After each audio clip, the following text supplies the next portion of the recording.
Can everybody see my screen? Yeah, okay, good. Well, so the Birmingham School of Bell Ringing, founded in 2013, the story so far. So a little bit about myself. I'm Clare McArdle, as I've already been introduced. I'm born and bred in Birmingham, and I learnt to ring at Harborne, which is a nice 8-bell tower in the sort of southwest of Harborne. And in fact, I'm still there. I took over as tower captain there in the early 2000s, and I am still there. So I'm probably quite rare in the fact that I still have never not rung at the tower where I learnt to ring. And I'm one of the co-founders of the Birmingham School of Bell Ringing. So Simon was quite generous there by saying that it was that it was all about me. However, it was my idea, but it completely did rely on some key figures within the guild, notably people like Simon and other key figures, to support the idea and in fact to help get it off the ground. So a little bit like a coroner's inquest, these are the questions that I think that most people would like an answer to. So I'm going to take you through the process that led us to set up the school, how we did it, and the things that we found out on the way and where we are now. So it all began because of an imbalance at towers between people wanting to learn and how they went about it, and teachers who were either inundated or not teaching at all. So I was one of the lucky ones in terms of teachers with lots of learners, but I didn't really feel very lucky. So at that time I had 15 learners, either from my own tower or towers round about, who were all coming to my practice every week. So every Monday night to Harborne, we'd cram up the tower. So there were not only those 15 learners, but there were around 15 other members of my band who were the experienced ringers, who I was extremely grateful to, who were helping me with sort of standing in to ring for learners. And that made about 30 people cramming up the tower every week. So I'm not sure if any of you are familiar with Harborne, some of you may be, but if you aren't, it's a very, very small tower. There is room for 8 bells quite comfortably, but there's not really room, there's certainly not really room for 30 people. You could probably comfortably fit 12 to 16 in there, but we had 30 every week. And I used to go home from practices really despondent, knowing that people weren't getting a good experience of learning to ring and that it was unsustainable. And at the other end of the spectrum, I knew that there were some really good teachers out there at other churches in Birmingham, but their towers just weren't attracting many or even any learners. So over the course of a couple of years in the guild, we arranged a series of guild events, which were mini outings in and around Birmingham. We called them the ALEs, the Adult Learners Events. And in general, at these events, we were slightly horrified at the standard of ringing that we were witnessing. There was a lot of keenness there to come, but we were a bit horrified by the standards that we were seeing. So in general, we identified these problems, that towers were struggling to teach people because in many cases they didn't really have people with teaching skills. There were very poor standards at basic levels, largely because of issues with poor bell handling.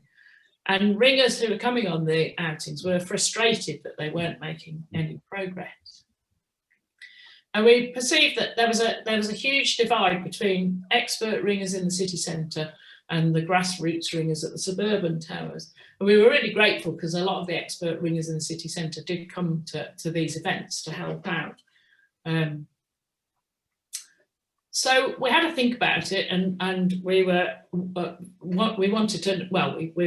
needed to think, what did we want to achieve? Well, we wanted to raise the standard of teaching overall in the Birmingham area. We wanted to help towers recruit and teach, and we wanted to be able to give people opportunities to progress and thereby strengthen local bands. And at that time, we had no reliable way of spotting talented people and ensuring that they got any opportunities to progress. So this is the plan that I came up with. It's sort of a bit of a on the back of a VMAT plan, slightly more sophisticated than that I emailed to Simon to present to the Carlsberg Day. So the plan was to have focused teaching sessions with progression built in. So from this diagram, you see the students start at the top, at Tower A, the bell handling tower. They progress after they're successful with their bell handling. They move on to Tower B, where they learn foundation skills. After that, they move to Tower C, where they learn to plane hunt. And from there, they move to Tower D, where they learn method ringing. So this is all based on, and we based it on the art learning the ropes syllabus. So apologies if these references mean nothing to you, but they are based on the learning the ropes syllabus, where the foundation skills are your kaleidoscope skills and call changes. And the method ringing that they do is starting to ring inside to plain bob doubles, Grantzer doubles and plain bob minor. We decided to make the sessions concurrent and we fixed on Saturday mornings because it would therefore not actually clash with any other tower practices. So you wouldn't get a situation where a student was coming on, say, Monday night to learn bell handling, but their home tower was a tower on that practiced on a Wednesday, and once they finished the bell handling session, if they discovered that the foundation skill session was a Wednesday, then they would have a conflict over whether they could remain at their own tower or whether they could stay with the school. So that's why we chose Saturday mornings. And at the time, not much training went on Saturday morning, well, not on this scale. So a lot of guilds and associations would have a Saturday training day, but I mean, at that time, ours was annual, so it certainly wasn't weekly. But I think since the school has started, that Saturdays have become a very popular day for training and sort of more regular than just once a year. Using the learning the ropes syllabus, we did decide that we would use the art syllabus just because it was a bit easier than reinventing the wheel, and it was a perfectly good syllabus. Everybody, I'm sure, could invent their own teaching syllabus, but why do that when there was a perfectly good one already?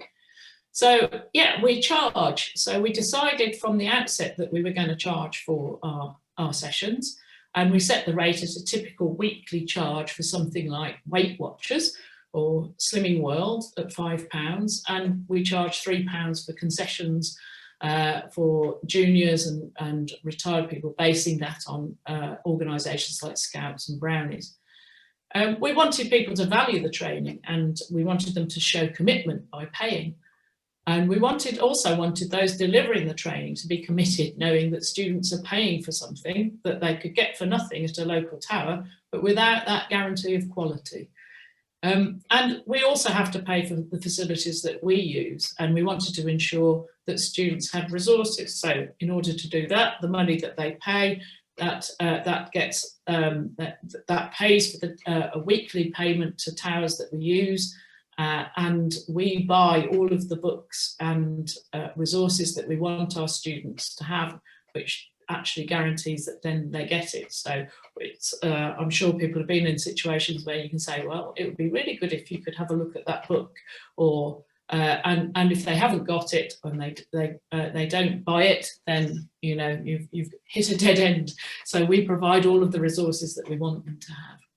And we provide them at stages, so sort of almost as rewards for achievement at different levels. So how did we launch it? Well, we had a sustained drip feed email campaign to the Guild's e-list to attract our target existing ringers and new ringers at towers that were struggling to teach. So we were quite keen that towers would send their learners to us so that we could teach them for them and take that part of the pain away if they were really struggling. And we also invited people via our Guild email list to express an interest to come to our launch event, and a few people who'd inquired via the Central Council website. And as you can see, we were appealing to both students and also to people to come and help us. So on the 14th of September 2013, we launched our school. And as you can see, it's not exactly like the plan that I showed you. It's not 4 towers. We launched 2 towers simultaneously. We launched the bell handling tower, which we thought was really important to launch. But we also, having talked to the people who wanted to come, we launched the plane hunt tower as the second tower. And those were the towers that we had resources for. So we had a finite amount of resources in terms of helpers and students and tutors, and so we could only really launch 2 towers. On reflection, we probably maybe should have launched the foundation skills tower, but I think at that time, not many people really knew what foundation skills were. So I think most people knew what plane hunt was, and so that's what we were led us to open that tower. So does it work? So these figures are the total number of students who started the scheme at each level since the school opened, and you need to bear in mind as well that some of the figures in the students starting, actually at the time that we went into lockdown, some of those students are still in those starting figures. So the number of students finishing, assuming that our students all come back in each category, will go up slightly because some of them are still on that level. And the short answer is yes, it does work, because if you look at our finishing rates, our sort of retention rates, it certainly does work. I think we've turned round what used to the statistic that used to be quoted was that of people starting learning to ring, you could only really expect to retain about 20 to 25%. Well, I think we turned that on its head. So that 83% retention, can we really claim it? Well, yes, we can, really. So most people that start the school but leave before achieving level 1 do so because they just feel, and maybe it's because they're paying, maybe not really sure why they leave, other than that they're not enjoying it, and perhaps as opposed to in a local tower. You know, if they are paying, they're feeling that, well, you know, I can do without this, or perhaps they feel they can't commit to those Saturday mornings, and so they leave before they've achieved level 1. The ones who've stopped ringing after completing level 1, the main reasons why they do so have been ill health and bizarrely people leaving to live abroad. Some people have left the school, so they've left the school after they've achieved either level 1 or other levels, and the reasons why they leave have been because maybe they're leaving the area, so it's too far for them to come back to the school. Maybe they're unable to commit. They might have, quite often people have sort of grandchildren sitting duties, or they take up another hobby, and perhaps they don't want to commit to their practice night and another time during the week.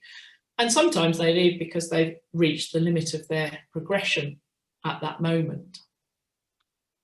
But crucially though, all of these people are still ringing with their local band. So if they've left the area and joined another band, we usually keep in touch with people. So if we know that they've found another local tower and they're ringing. And the ones who've reached the limit of their progression, they are good, solid Sunday service ringers at their home towers and enjoying it. So do we have a magic wand? Well, naively, when we set out, we did set out thinking that we'd be able to teach every recruit to level 5. But people do have their limitations, and I think we had to accept that we have limitations too. We held a whole school seminar in 2017, and we discussed this. And we decided that, and this was with students, helpers and tutors alike, we decided that now that we review student progress regularly, and particularly at level 2, specifically with a view to whether we recommend they continue with the programme and move into method ringing, or whether they leave at that point as a fully formed Sunday service ringing. And the part of the review takes into account that the individual's ambition and their home tower circumstances. So sometimes a student's home tower circumstances won't support them moving into method ringing. But in some cases, their individual ambition leads them to then either maybe go to an additional practice where they will get that help to progress, and so in which case we recommend that they carry on with the school on Saturdays. So the benefits to people of being in the school. So students, helpers and tutors all have different, all benefit from the school itself. And with the students, we didn't really realise quite how much the students would benefit from the peer support, but they do. They quickly formed quite close bonds with other students. And you'd see regular Facebook posts on our school Facebook page of congratulation, support with achievements. And we became aware that they were visiting each other's towers quite early on, visiting other practice nights, even ringing for weddings at each other's towers. So that was a really good a plus for me when I realised that was happening. And of course, they're benefiting from the skilled teaching and the skilled helpers and the network that they are part of. Also, they get their resources for study, and we think that they get value for money. So how do the helpers benefit? Well, we thought this was quite a difficult one, but this is actually what happens. There's still many people who either don't want the responsibility of teaching or they don't have the confidence, but they do believe in the value of good teaching and want to help in any way that they can. And I think that exposure to good teaching is good too. So quite a number of our helpers have told us that they feel that their own ringing has improved by coming to the school to help. So so at the same time as they're giving something back, they're taking those skills and ideas back to their own towers. And the tutor benefits, well, practice makes perfect. If you teach on a regular basis, it really makes a difference to your skills. There'll be different challenges that different individuals present. So it keeps your skills sharp. And also there's that passing on the baton. At the school, we try to mentor other teachers who've done teaching courses. And if they want to practice at the school, we've got the experienced tutors there to mentor them. And well, basically we've created a great social network. And as a result, local ringing has improved. So there are spin-off benefits to the school as well. So sort of financially, this is roughly what the school contributes to ringing locally and on a wider scale. The contribution to local towers, as I said, we pay an amount every week for using the towers. Well, the £1,000 is probably a bit more than that. It's probably more like £1,200 to £1,500 a year if we have all 4 towers running. The books, that's an annual spend on books, and those are the resources that we provide to the students at the different levels. So we give them some quite nice resources. We give them the new Ringers Handbook when they've finished their level 1. At the start, we give them the Learning the Ropes, the Ringer's Guide to Learning the Ropes. When they've rung their first quarter peal, we give them Steve Coleman's Method Ringer's Companion as well. So they are quite nice resources that we give them. We donate to art. So as a thank you to art for our successes, we're using the Learning the Ropes syllabus. And so for every student that passes level 1, we donate £5 to art. And if they go on to pass level 5, we'll make a further donation of £45 per student. And the rough total since we've started in 2013 is sort of, it's probably more like 8,500 that has gone to the global ringing economy. So what have we learned since starting the school? Well, students like learning together, teachers benefit from teaching together, and regular sessions focusing on a single Learning the Ropes level enable progress. So in order to give value for money, you need to limit your numbers of students, which occasionally can lead to some hard decisions.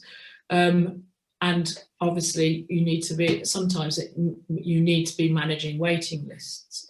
So our level 1 group usually accommodates anywhere between 4 and 8 students, but that depends on the availability of tutors. Tutors may teach students in pairs, which is sometimes quite a good way of teaching people. So for every teacher, obviously 1-to-1 is good, but 1-to-2 it can be good as well. So we won't go beyond 2 students to 1 tutor in the bell handling stage. As we get to the other levels 2 to 5, we allow a maximum of 6 students in each group. But what we find is that the sessions average out at about 4 per group. When students sign up, they commit to a place in the school, and once all of the places in a group are filled, then we start a waiting list. So it's not unusual to find, having said that, we've got our 6 students. It isn't unusual to find students need to miss the odd session. So it's really quite rare for all 6 of them to be there. It's very hard to run a session with 6. So I think we're quite glad that most of the time, not all 6 students are there. It averages out at about 4, I think. So I think that you need to keep your groups small as well. So limit the number of helpers to 5. We have 1 tutor and 5 helpers. But the helpers that you have, they've got to be prepared to help for the whole session with limited sitting out time. Use your students as helpers. Students who've already achieved the level will value the opportunity to consolidate learning at a level below the level that they're learning at. And also they'll appreciate still being involved. But not counter to that, but taking that into consideration, do make sure that you have helpers with adequate experience. So possibly don't overload your group with students who've only just achieved the level. Other things to think about: setting a time limit on sessions. Well, this is something new that we're probably going to implement when we return. The average time taken for students to complete levels from 2 to 5 is 16 sessions. So we are considering making sessions more like a course as opposed to a sort of indefinite sign up and it'll take as long as it takes. And this should help with managing waiting lists. So if people have an idea when the next level 2 course is going to start, then you hopefully won't get people dropping out. So using your students as helpers is a great idea. Actually, it builds confidence with the students, so they think that they think it's great, and they get loads from helping out. So it inspires the other students as well. So if you've got students coming back from, say, a couple of levels above to help, the students can see where they can, that they can see that this is what people just ahead of them have achieved. The peer support as well. Often the student helpers are the best ones at taking something. So if somebody's struggled a little bit in an exercise, often there's a quiet word from a student helper who's been there before themselves is by far better than any consolation the tutor can offer. And added to which, it helps the school. And the ones who are coming back to help, I mean, they get hours of consolidated practice at the basic methods and exercises that are the building blocks of progression. So not only are they helping, but they're actually helping themselves as well. And students have other talents as well. Just because someone is a tutor doesn't mean they're going to remember to bring milk for coffee every week, or notify me that supplies are running low, or remember to take money in cash for sessions if somebody's paying cash. But some of the students will. They can be really helpful with presentations. A number of students have given presentations for us. I suppose the most notable one that sticks in my mind for me is that one of our students, who's the ex-leader of Dudley Council, helped me when I gave a keynote presentation to the art conference in 2015. He was superb, and he brought my presentation to life, so I was really grateful to him for that.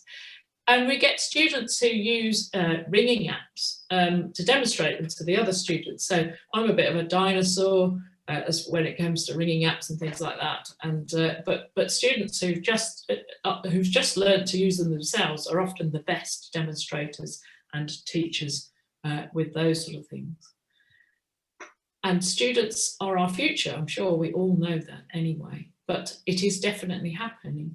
So all of our graduates that have returned as helpers to the school, 4 of them have attended art teaching modules, and 2 of them have been accredited and become tutors at the school.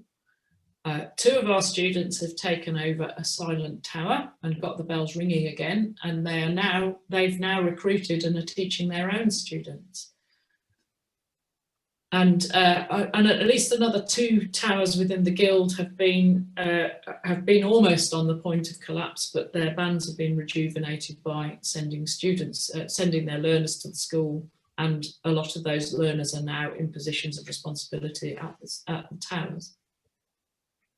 So I think the key takeaways from our experience of starting the school is to start small. We did. I mean, it seems like a huge operation, and in some respects it is, but it's got lots of small component parts, all of which could stand alone and work. And we don't know whether we're going to be able to come back as strongly as we were at the start of lockdown. We have yet to find how, what the landscape looks like for us, really, in terms of how many people are coming who will be prepared to help, and whether they'll be prepared to help as much as they did before. But we can always go back to starting small again and build up, and we can build on success, which is what we've done before. So involve everybody, make it manageable, make it sociable, and it really works. And that's the end of my presentation. Thank you, Claire. Yeah. I'm sure there will be questions, but what I want to do is to take questions at the end when we've heard from Frank as well. Then we'll have a sort of better idea of how much time we've got left for questions. Plus, it could well be that a question is a more interesting question when we've got 2 different ways of running schools to think about. So we'll do that. We'll move on to, but you can still post questions in the chat, and if I know the answer, I'll answer in the chat. But if we move on to Frank, Frank, I think you can share your screen if you've got a nice presentation, or just going to talk.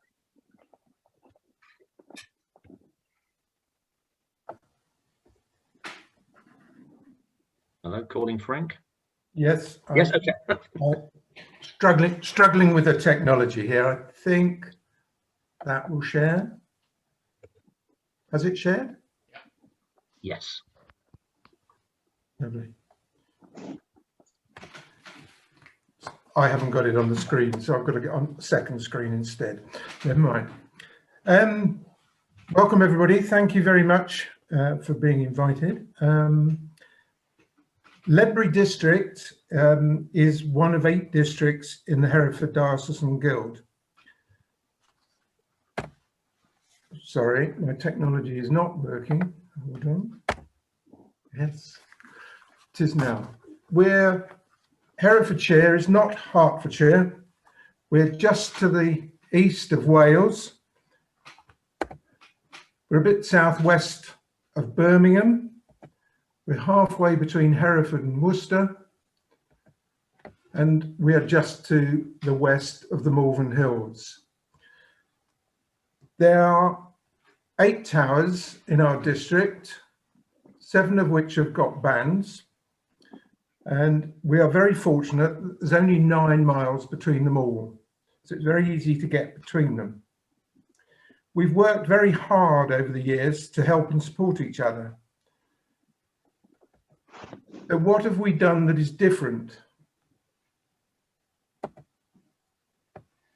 I think a lot of it revolves around realizing the ways that we were doing things were not working and it needed to change. And change is something which most people don't like doing. So about 10 years ago, I'm going to go into a little bit of history. About 10 years ago, our Guild education officer had organised a training event, which turned out to be Pip Penny's first new training course outside of Wales. It was a precursor to ITTS and ART. And 4 of us went on that course. And when we came back, we realised that we could do things differently. So we held a meeting between the tower captains and anybody we thought that could teach. And our meetings are usually held at the local British Legion Club, which has a bar, and we bring and share food, and that all helps meetings go well. We looked at our numbers, and it was obvious that we were very small. We taught a lot of learners, but we hadn't retained them. There's a big question of why. And when we looked at the people we had and speculated on who might still be there in 5 years' time, we were losing rather a lot. So we were averaging 6 per tower when we had the meeting. We could see that falling away to about 4 per tower. So we needed to do something urgently.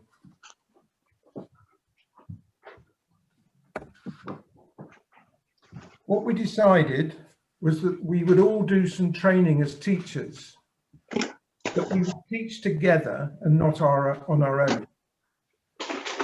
We would devise a teaching to handle process. We'd have regular sessions for all the students 2 or 3 times a week. And as they progressed, they moved on to simulators with rounds on 2, 3, 4, and so on. So our teaching, this was before ART had actually just got up and running. So we went over to Worcester Cathedral and had a day on their training bells with Bernard Taylor, which was an excellent day. And we all had great fun and learnt a lot from him on how we could best teach. Since then, all of those people have been on ART courses, both modules 1 and 2. So we teach together. Here is a session of 4 or 5 people being taught at the same time. We move people around so that no one teacher is teaching one student, and they move around from bell to bell and get lots of different experiences. We devised a process for teaching and looked all the way through that. That is available now on the ART website. 2 or 3 times a week we were meeting up so that people got regular practice. They learned, they forgot less, and so they progressed faster. And we then moved on and had simulator sessions where several people would be on the end of a set of headphones and a computer, and that all helped people learn faster.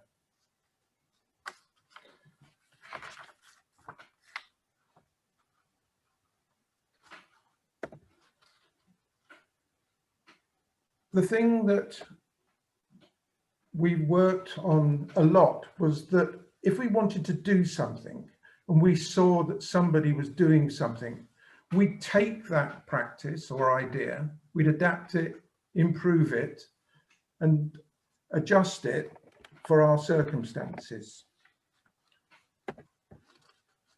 I've recently heard, and Simon has just told us now, that my presentation to ART AGM about how we were teaching people was the idea that Birmingham took away, they adapted it, they improved it, and they created the Birmingham School. We'd made great strides with our teaching. Our learners were getting on really well, and our practices were improving, but we were beginning to reach a plateau. we needed something better for both all the new students that were coming on and also to take on our existing ringers. Our existing ringers are one of the things that will be very different from the approach that Birmingham have had, where they have really been able to bring in people and start them from scratch. We've got a lot of people who've been at a standard for probably many years. So Birmingham developed a great idea, but we certainly didn't have the resources to replicate that in our small area. So we've done it again. We've taken Birmingham's idea, we've adapted it. It can't be improved, but we've made it workable in our area. We have what we call District Practice Week. All the tower practices are cancelled for the first week of the month, and they are replaced by stage level practices at light, easy towers in the district. We have small numbers of learners in each group, very much the same as in Birmingham. They're supported by helpers, and then they go away for 3 weeks and have a practice in their own towers, and they'll come back the following month ready to move on a bit further. This is the spreadsheet for the week's practice. In the initial stages, it was a nightmare to try and get everybody able to go to a practice of the right level on the right night and get enough helpers. But it didn't take many weeks before it settled into quite a reasonable routine. You'll see on the right-hand side, there are pink, quite bright pink sections at the top.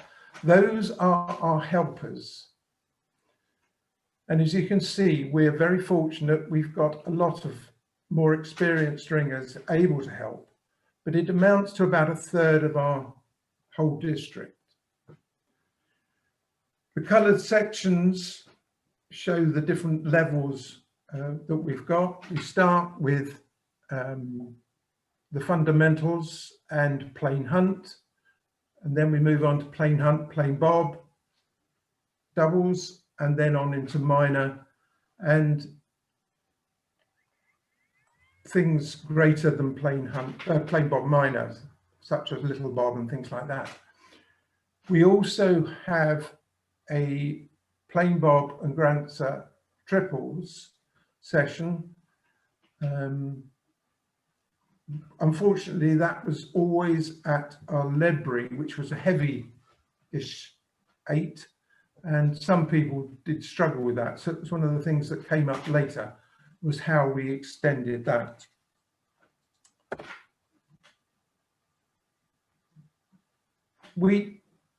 In that first week, all the towers were happy to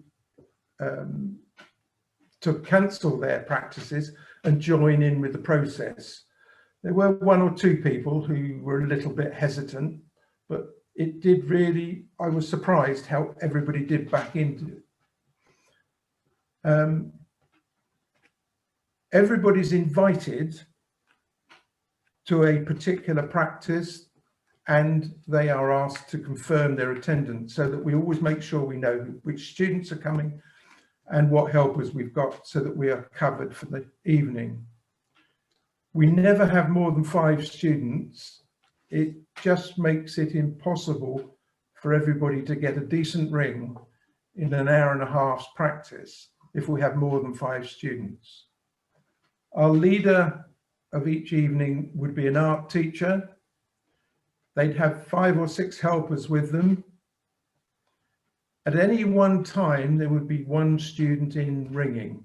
There'd always be somebody standing behind them, and more often than not, that person would then take the next touch. They would sit out with that student and just talk through what had gone well and what we needed to do in the next session to improve things. I was going to show you an evening's plan, but it got too complicated to remove all of the people's names.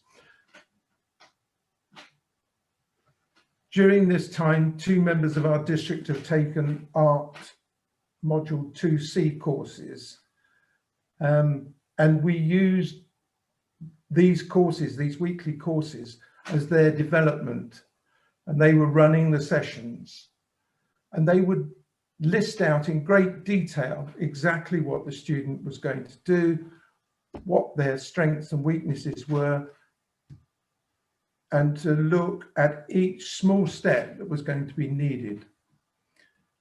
And then we could work out exactly how we would step each student forward, all in the way that art tries to get its teachers to progress and to set out their course notes. After 12 months of this, it really had shown that it was working. The majority of students really found it worthwhile. We had 1 or 2 who were obviously reaching their limits, and they weren't finding it quite so useful. But it was quite obvious from the spreadsheet that we had moved the district forward over those 12 months. The issues we were getting was that we hadn't got any new learners coming in from foundation skills, and we'd got too many at the top end in plain bob minor and above. And also we looked at what could we do for the helpers. So the improvements we made were that we'd have a separate Friday evening surprise major practice for the helpers. We'd also have another 7-8 bell practice for students on light bells. We'd take away one of the evening's practices and put it onto a Saturday morning, so we got plain bob minor plus. Was a range of methods that were being developed there, and this eased the pressure on the week during the week, and it meant that we didn't need quite so many helpers, because some of our helpers were doing 3, 4 or 5 sessions within a week, which is a lot for anybody. It was all working well, and then lockdown. I think we will use the concept to pick up the pieces and rebuild our ringing. I think we're fairly fortunate that we don't seem to have lost many ringers throughout the district. People have been kept in touch with Zoom and other bits and pieces, which has held everybody's interest. The issues that we're going to need to consider and address is we're going to need to have another real blitz on getting some more learners. We will do this in groups of between 4 and 6 learners at a time from across the district, not one particular tower. And they will work in that district group until they are ready to ring at their own tower on a Sunday. One of the other things we realized is that we need to find a way of promoting ringing into the 20 to 40 year age group. We need to try and find how we do that in our area. We're also going to need to start a youth group. It's part of the Ledbury Bells project, which have just been renovated and restored. It is part of our grant conditions that we actually take things forward with the youth. So we will be looking for lots of ideas from everywhere else. We will take them, we'll adapt them, we'll improve them, and we'll sort them out into something which works in our situation. A question that was asked on a previous occasion was, what sort of size is our district? Well, there's the 8 towers, with the populations from recent years. So our biggest place of Ledbury has got a bit over 10,000 population, and our smallest village hasn't got 100 people in it. But as you can see, we've got a reasonable number of ringers at each of our towers. But one of the things that's really something we've got to address is the number of people under 60 is 4. And the number over 70, well, is just rather too many.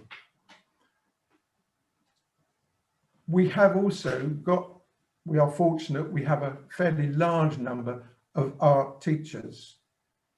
And we are looking at having a couple more people taking courses as soon as they are available.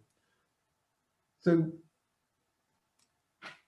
we have worked hard to try and support each other and to improve the basics of everybody in there so that people are learning from better ringers.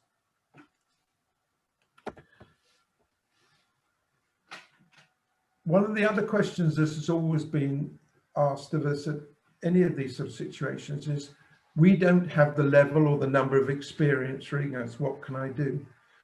Well, I think it is that one takes and does whatever one can do.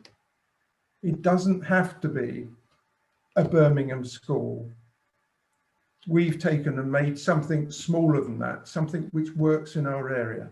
It may well be that you take something which isn't as big and as ambitious, but it works in your area with the people you've got. So thank you very much.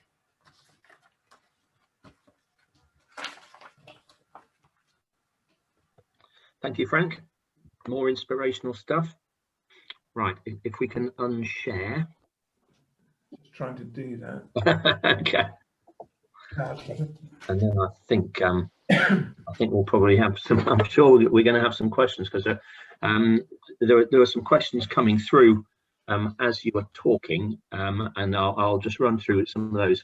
There's a couple of quick ones, and then there's a long one from Catherine Saunders. There's probably one for each of you to start with. Claire, is a question from Martin or Maggie Whiteley, which was, what's the process behind the scenes? Can you explain? I mean, as a tutor, it looks like there's a swan behind the scenes, because you get your emails on the few days before, and you get your students, and you get the course note and all that sort of stuff, and all the helpers. But behind the scenes, there's a lot of paddling, isn't there? Yeah, a fair bit of paddling, but over time that gets a lot easier. So as with any sort of scheme that you organise, if I say to you that before we went into lockdown, I would probably spend half an hour to 3/4 of an hour each week on making sure that every tower has which students were going to each tower, which helpers and which tutors were going to be at each tower. Making sure that everybody knew where they were going, and firefighting if somebody said, actually, if one of the helpers or tutors says I can't come, then I would be emailing my people on reserve list. But of course, I've been doing that for 5 years. So in the beginning, that process would take a lot longer. So we have developed a system which has got some complicated spreadsheets, for which I'm incredibly indebted to Tony Dorr for inventing those spreadsheets, which has all the different categories of people. And to a certain extent, the spreadsheets will populate people into towers automatically. But then my job is to manipulate those towers. If, for example, we have, for some reason, 20 people are going to be at Handsworth and only one at Northfield, then I need to move a few over. So that's the process I go through first, and then I come up with a list of 5 or 6 helpers, 5 helpers and a tutor at each tower, and email that out on the same day every week, so everybody knows what to expect. And usually people come straight back to me if they can't if they can't manage the session, so I can do something about it. And even at short notice, we've got a sort of list of people sort of on standby, or if I haven't used them that week and sort of said thank you very much for being available, however we don't need you, I can usually go back to one of them and get them at short notice. And so how I get that information is that at the beginning of the month, this is where Tony is helpful. He sends out a Google form to everybody that asks them for their availability for the coming month. And it will ask them things like preferences as to which tower they would like to help at. And we also have developed a knowledge of which towers people are capable of helping at. So, for example, some people are, or it may be a geographical reason that you don't want to send somebody on a 45-minute journey. They've got to drive past 2 of the other towers to get there. So we try and take as much of that into consideration as possible. And people sign up for as much or as little that help for as many times a month or as few times a month as they are able, and we are grateful for whatever they can do. And we've got a pool probably of around, well, we had a pool probably of around about 50 or so helpers, but some of those probably maybe only help once in a blue moon. Some of them help every week. Some of them have a regular two Saturdays a month, and some 1 Saturday a month. But throughout the whole pool, it all works out that in general, we can manage it. And if we can't, then we just have to cancel a tower. Does that answer your question? Super. Yes, thank you very much. Yeah, it sounds like a bit more than half an hour's work per week, but yes, it also relies on a long list of helpers who are good at replying to emails, I think. Well, but that's something that develops. So, I mean, the school just wouldn't function if people didn't reply to emails. So all the people who are replying to emails are probably the ones who replied to the original email saying, would you help? Or would you be interested in helping? Because if they aren't going to reply to emails, then they're not going to help, because I'm not going to know that they can. So, you're right, it does have to be, and that's part of the willingness, and it is. And in the St Martin's Guild, email really is the way that we communicate most, and that has developed over the last few years. And we're quite fortunate that we are a small guild in that we've got around about 250 members altogether, and that's the way that our communication is fairly good, I think. Lovely, thank you very much. I think that there's an important line on the email you get as a tutor or a helper. There's an email on the email, a line that says, the attendance at this is the same as your attendance at a court appeal or appeal. And it's just making the point, you turn up, you don't decide not to go to a practice on a Saturday. If you are on the list, you are as essential as if you're ringing a court appeal, and people turn up. It's as simple as that. Anyway, a question now for Frank, which came from Ollie Boutley in Walsall, who's asking, do you, in the similar way that Birmingham does, do you use helpers at sort of lower levels to help with the less experienced ringers? Do you recycle helpers in the same way? We do. We found that they have to be at the end of Bob Minor, getting towards the end of Bob Minor, before we can reasonably use them. Because we use methods which aren't standard methods for practicing, shall we say, plain hunt and things, if they're not able to learn those things and bring them competently, then we find that everybody struggles and that the practice isn't efficient. Yeah. So as we've progressed, so some people have managed to reach the standards which are really needed. The competencies of your helpers has to be high. We can't afford people falling off the line as a helper and ruining the 1 of 3 touches which a student gets in an evening. So being a helper is hard work and needs a lot of concentration. Okay, thank you. And that's your experience as well, isn't it, Claire? That it's people who've come through the school who understand the exercises that are used as foundation skills. Ask an experienced bantering switcheroo, they haven't got a clue. But as people who've come through the learn the ropes progress and switcheroos in the common vernacular.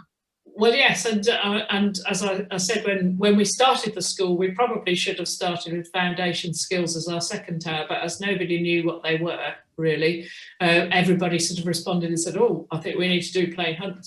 And likewise with helpers, that was an issue to start with, that our helpers, who were all experienced method ringers, actually hadn't a clue what switcheroo or Mexican wave were, and so it was a little bit challenging when we started to introduce the foundation skills.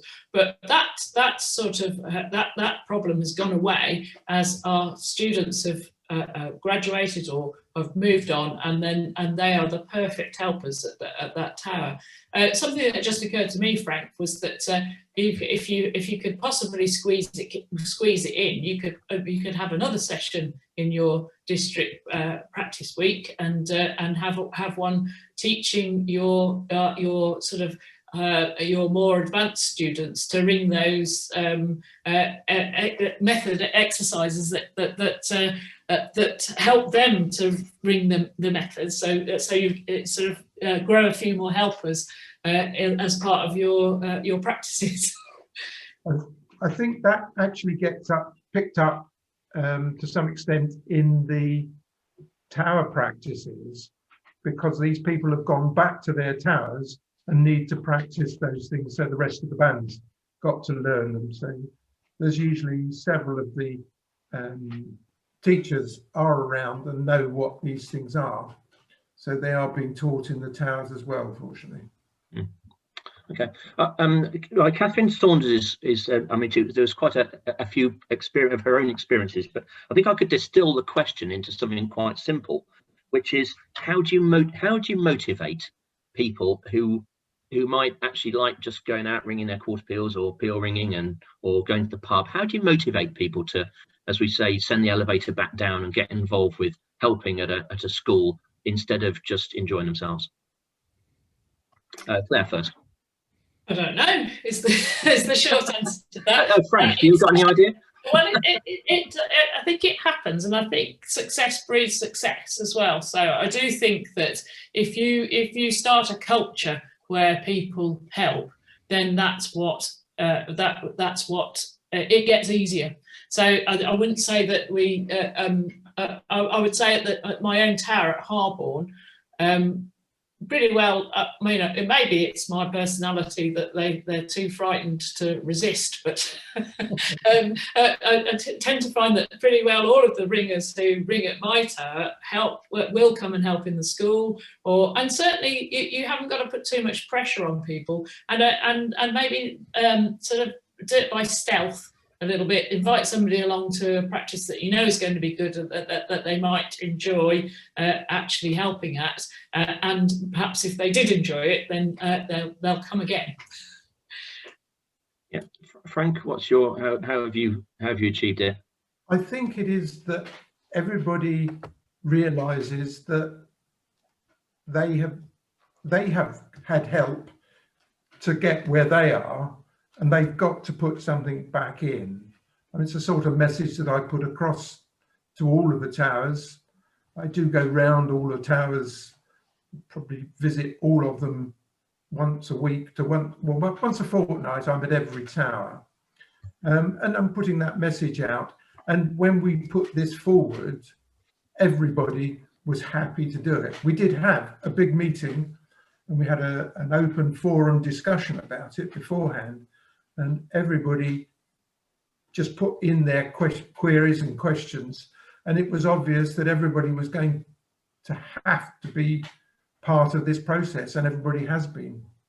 Yeah. Had two students who've been a little bit undecided. One of them hasn't come, the other one now comes regularly, and we have one or two of the more experienced ringers who are on the fringes rather than being mainstays.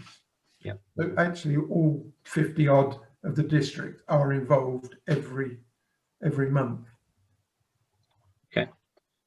Thank you, Frank. The next question, I think this is a question from Luke Perkins. I don't think this is actually specifically a ringing schools question. It's a more general observation, picking up on a point that you made, Frank, about targeting 20 to 40-year-olds. And it's just, I mean, others might have an opinion on which groups of people it's best to target. The 20 to 40-year-olds, you might argue, have settled down in an area and might stay with you a long time. But then again, they're busy. What do we think about the age band to target? Do you want to go first, Frank? Because as you specifically said, that's what you're doing in your particular area, and I think this probably changes depending on demographics, doesn't it? It does, and I think part of it is that a lot of our ringers are in the older group, and a lot of the new ringers that we get are personal contacts. People have gone out and said, "Oh, you would come and try bell ringing," and they've come along. But there'll be people of the same age as those people. So a group of people that we are not targeting is this sort of 20 to 40-year-olds. And I just feel we need to find what is the way into those people. Because it won't use the same communication routes as we do.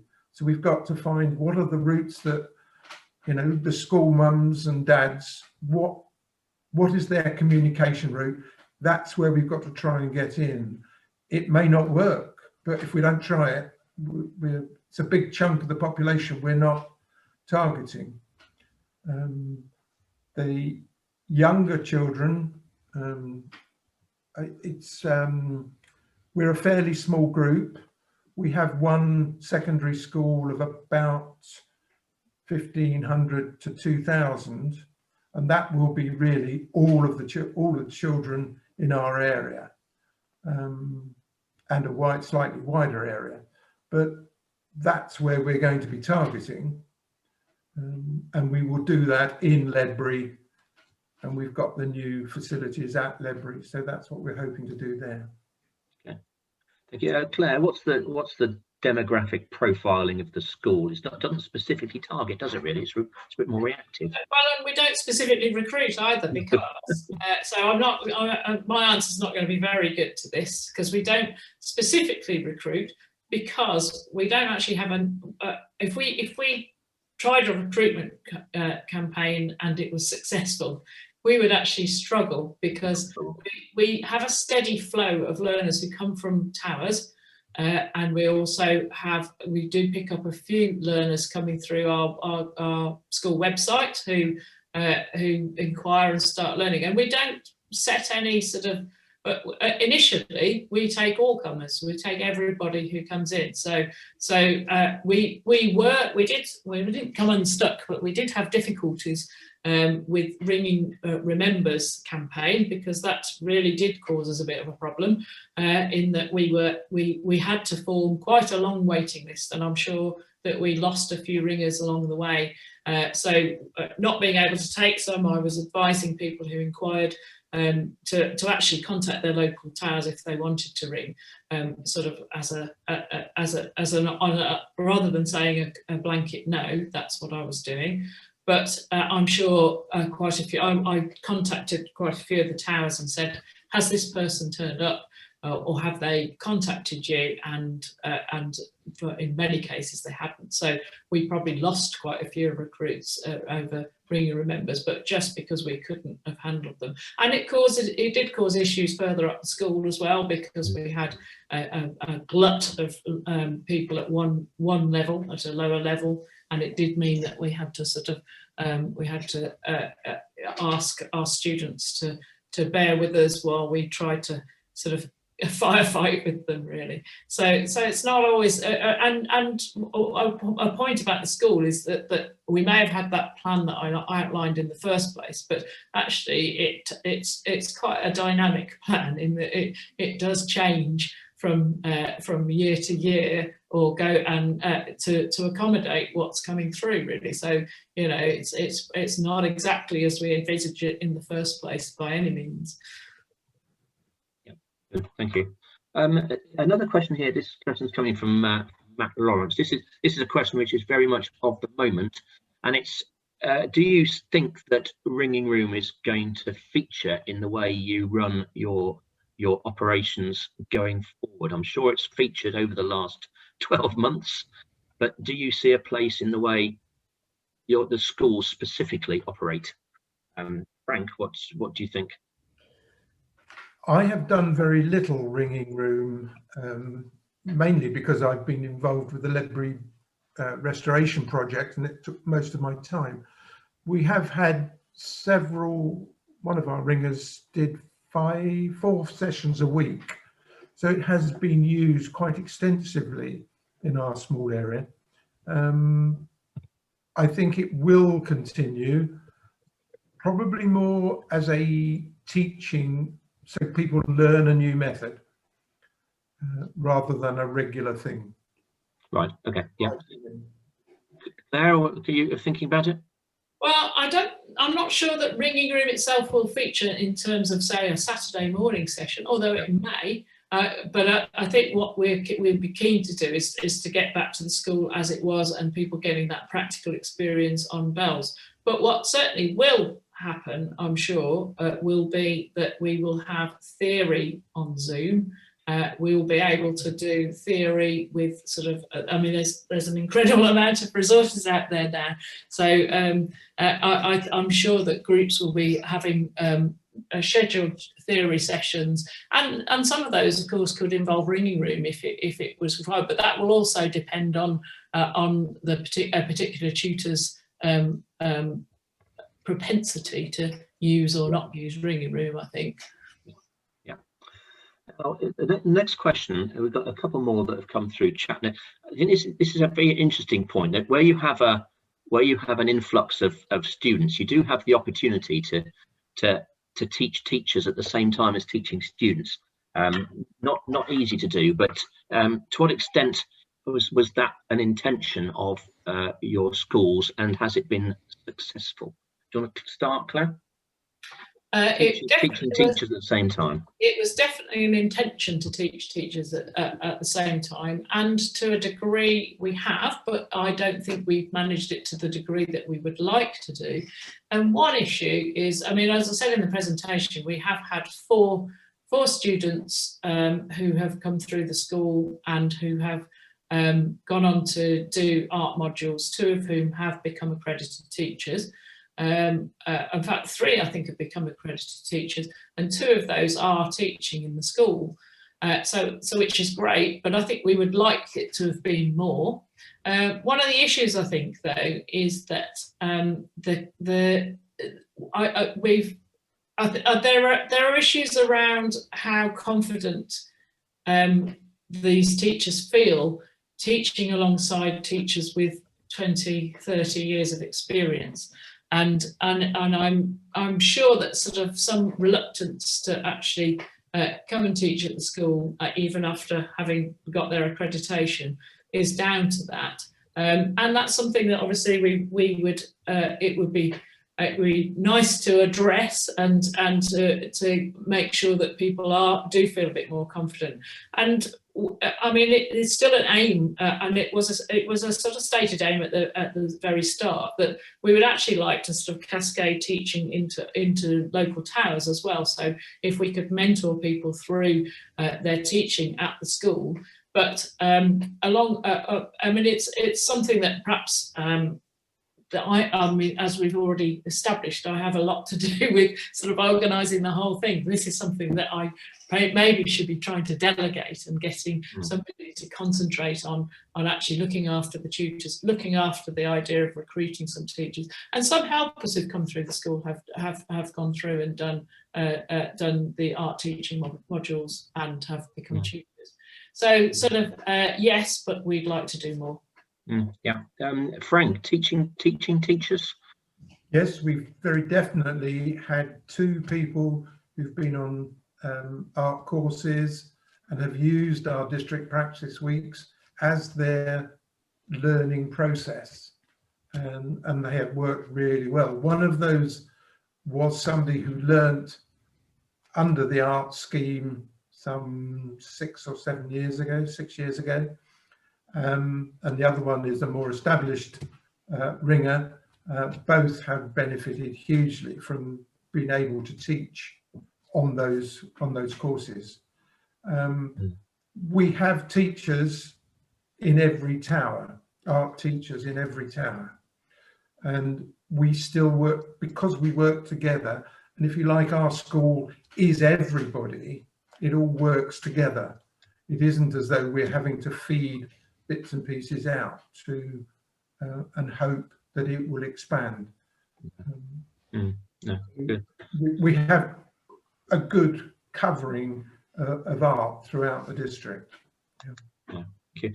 Right now, very difficult question now. I know this is very painful, and that's at what point in the progress of a student do you have the difficult conversation that is bell ringing might not be for you, Claire? Well, it has to be at the point at which it becomes apparent to you. So for quite a few people, that conversation will be at the bell handling stage, and very often the conversation is easier to have than you might think, in that somebody may have decided that bell ringing is not for them, and they're just working up how to tell you that that's that they don't want to come anymore. So that's one a scenario. But the other thing that sometimes happens is that students are maybe reluctant to actually join a tower. So any student that has come through sort of independently being recruited to the school, not through a tower, sometimes they find it quite difficult to imagine actually going to a local tower. And we've had one or two students who we make it clear from the beginning that we are not a band, and we're not we are not a local band. So therefore we're teaching you to become a ringer at a local tower. And for a few students that hasn't really worked, and so we have actually said to them, well, if you're not prepared to go and ring in a local band, then you're not really going to make progress here, or you will make progress, but the only way you're going to make sort of reasonable progress is by going back to a tower to practice. And so we've had that conversation with some people, and they've ended up leaving because they weren't prepared to commit to a tower. We've had the other really difficult conversation and it's because the school is such a sociable place, and it's more than just somewhere to learn to ring. It is a social network, and so that conversation with somebody to say that their progress is sort of if their progress has stagnated, and we feel that it's not benefiting them other than socially to be at the school, we have to be freeing up places for other people who are queuing up to have those places. So we do have to say to people, we're really sorry. We'd like you to take a break from the school for now. And we usually frame it in terms that it's taking a break, it's not a you'll never come back. And there are students who have left the school with having had that conversation, who have actually gone on to achieve level 5 learning the ropes sort of independently. And when I say independently, they came back to the school as helpers, and they still had all those links with towers and people from the school, and they just made that progress on their own and achieved level 5. So which I thought was amazing, and I was really pleased that they did that.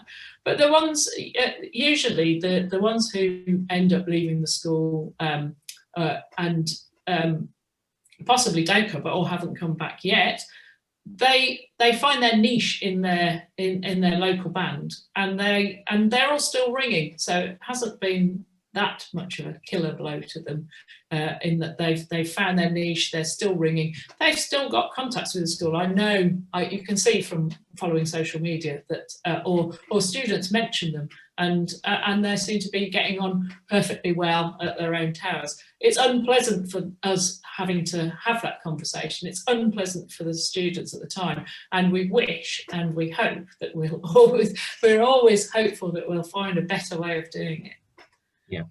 Frank, have you had to have the difficult conversation? And then we're just going to sort of wrap up afterwards. Yeah, it's probably a little different from our perspective because it is just all of the towers coming together. So the problem is the towers problem. There's been a couple of people where we have had to say, you need to refine your skills at a lower level than the level that you would like to be ringing at. And we've had a couple where we've had that as politely as possible. Yeah. Okay, well, we've been going at least as long as we'd intended to go, and it's been very interesting. But I think there's probably an audience of people who are a mixture of people thinking, well, this is fantastic, but I don't think we could ever do it. Some people who might think that they'd like to have a go. But what final words of inspiration could you both give to people who think, could we do this, Claire? Well, I was the one who said this will never happen in my lifetime. So it's get some support. I mean, bounce the idea of people who you know are going to be sort of who are going to be supportive of the idea, and see whether you can put together something. Start in a small way. The really important thing about it is that it's the having a focused practice for a small number of students at a narrow level, which will help them to progress. So if you can only manage to run one of those practices a week then so be it. But then that